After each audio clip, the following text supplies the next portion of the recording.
This is the new skill that will save your career in 2026. No matter what industry you're in, your job is about to change. According to the IMF, about 60% of jobs in advanced economies are already exposed to AI.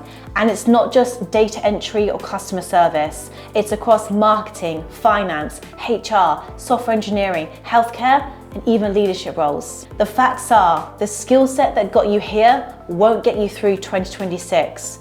So if you don't adapt, you risk being left behind. But if you do, you'll create more opportunities than ever before. So here's the good news. There is one skill that will save your career in 2026. I'm going to show you what it is, why it matters, and how to build it starting right now.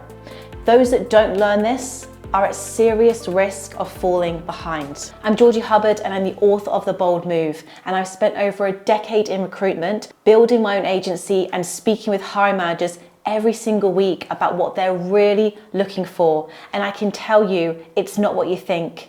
Technical skills are important, but they're not enough anymore. The skills that will save your career in 2026 is something much deeper. So what is it? Well, the one skill that will save your career in 2026 and beyond is adaptability. Because roles are being rewritten, industries are being disrupted, and AI is changing the game. The people who thrive aren't the ones with all the experience. They're the ones who can pivot, learn quickly, and reinvent themselves. So think of adaptability like a muscle. The more you practice it, the stronger it gets. And here's where most people miss the point. It's not about having all the answers. It's about being willing to learn, unlearn, relearn fast. And in this video, I'm going to break down exactly how to build this skill and why it's going to be a game changer for careers, not just in 2026, but all the way into 2036 and beyond. Because the truth is, the people who will rise are the ones who can stay calm in chaos, keep an open mind, stay curious, and commit to a growth mindset. Those who don't, well, they're going to get left behind. And I don't want that for you, because you're here for a reason, because you take your career seriously. So let's dive into why this is now the number one skill and exactly what you need to do to start building it today. To give you some context, I was on a call with a hiring manager recently who put it so perfectly to me. They said, Georgie, on a technical scale, we need someone who's about a 5 out of 10 because AI can do the rest. But when it comes to adaptability, emotional intelligence, and leadership, we need someone who's a 9.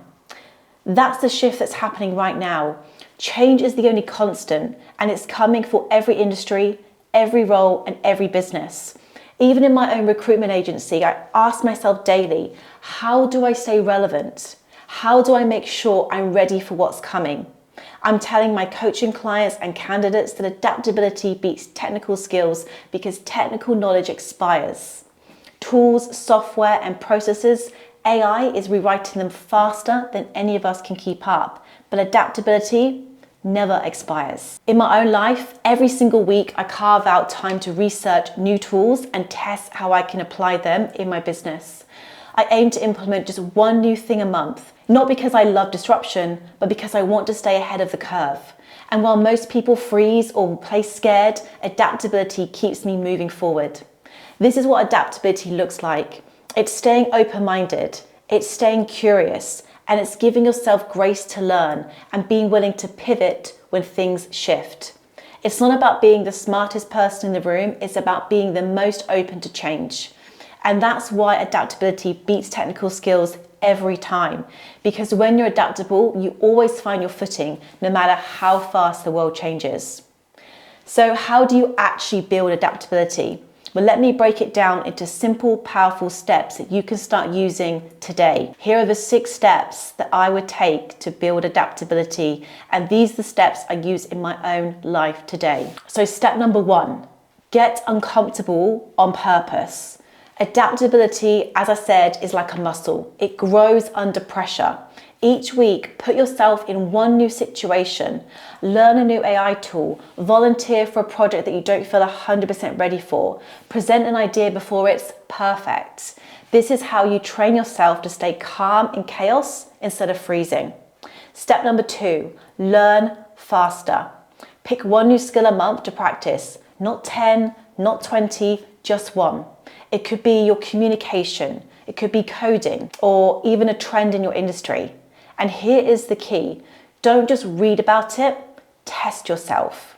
Short, spaced out learning sessions where you quiz yourself work way better than cramming in loads of textbook reading. Science also backs this up and shows this is how skills stick. Step number 3, experiment in real life. Tutorials are great, but they don't make you adaptable. Experiments do. Each week, apply what you're learning in a small way. Automate a report, try a new workflow, run a mini test, fail fast, learn fast. Adaptability isn't theory, it's built in action. Step number 4, make adaptability automatic. Write down a couple of if-then plans every week. Like, if my attempt with this new tool fails, then I'll try a different prompt before I move on. Or if a meeting goes off track, then I'll ask, what outcome do we want in the next 10 minutes? Adaptable people don't wing it. They pre-decide their next move. Step number 5, build your uncertainty muscle. Do something where the outcome isn't guaranteed. Present a rough concept, ship a draft in 24 hours, take on a task that scares you a little. Research shows that the more you expose yourself to uncertainty, the calmer and sharper you become under pressure.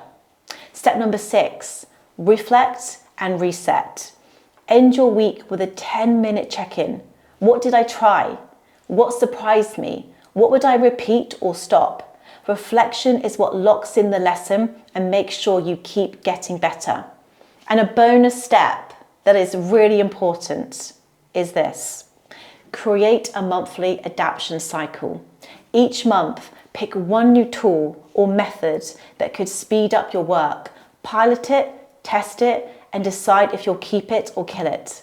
This way, you're constantly evolving while everybody else is standing still. So that's the formula. That's how you build more adaptability. You put in the uncomfortable reps, the fast learning, the real experiments, the if-then planning, the uncertainty training, the reflection, and the monthly adaptation. Do this consistently and adaptability will be your superpower. You'll be the one person everyone looks to when everything's uncertain, the one who stays calm in chaos, and the one who's always ahead of the curve. Because here's the reality. The job market in 2026 won't reward the person with the best resume. It will reward the person who can adapt the fastest. Because while others are panicking when change hits, you'll be already moving forward. And that's the difference between being replaced and being indispensable. If this hits home, make sure you hit that subscribe button because I share strategies every week on career reinvention, confidence, and becoming the boldest version of yourself. And drop a comment below. Let me know one bold step you're going to take this week to build your adaptability. I would love to hear it.